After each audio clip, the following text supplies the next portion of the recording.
படையல் வரும். அதுதான் தமிழுக்கு போகி பொங்கல் வந்தது. குலதெய்வத்திற்கு படைக்கிறது போகி. அந்த போகி என்னாச்சு? போகி பொங்கல் ஆகி போச்சு. போகி பொங்கல் என்னாச்சு? இப்போ புகை பொங்கல் ஆகி போச்சு.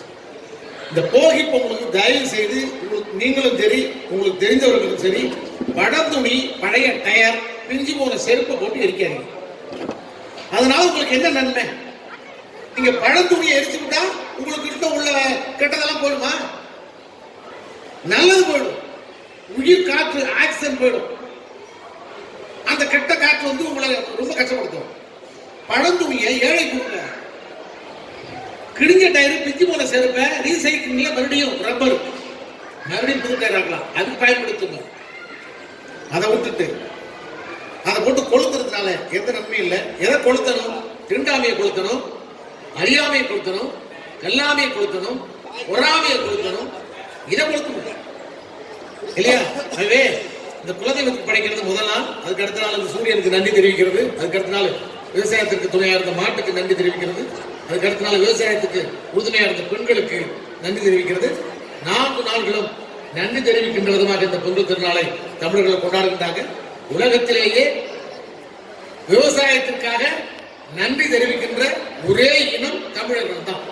இந்த பெருமை நமக்கு உண்டு. மற்ற எந்த நாட்டிலும் கொண்டாடுறாங்க, ஆனா ஹார்வெஸ்ட் டே கொண்டாடுறாங்க. நன்றி தெரிவிக்கின்ற விதமாக அல்ல. நன்றி தெரிவிக்கின்ற பாங்கு உலகத்திலேயே தமிழருக்கு உண்டு. இந்த பெருமையும் நமக்கு உண்டு. இப்ப பொங்கலை பத்தி ஒரு பாட்டு கேட்போம். கார்த்திகை மாசம் கழிஞ்சு போச்சு, மகழி மாசம் முடிஞ்சு போச்சு, தை பிறந்தா தங்க மக தை பிறந்தா,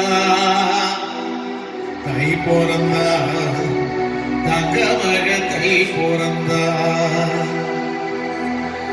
கார்த்திகை மாசம் கழிஞ்சு போச்சு, மகழி மாசம் முடிஞ்சு போச்சு, தை பிறந்தா தங்க மக தை பிறந்தா, தை பிறந்தா தங்க மக தை பிறந்தா.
செங்கரும்பை சாத்தி வச்சு செம்மாவி போல விட்டு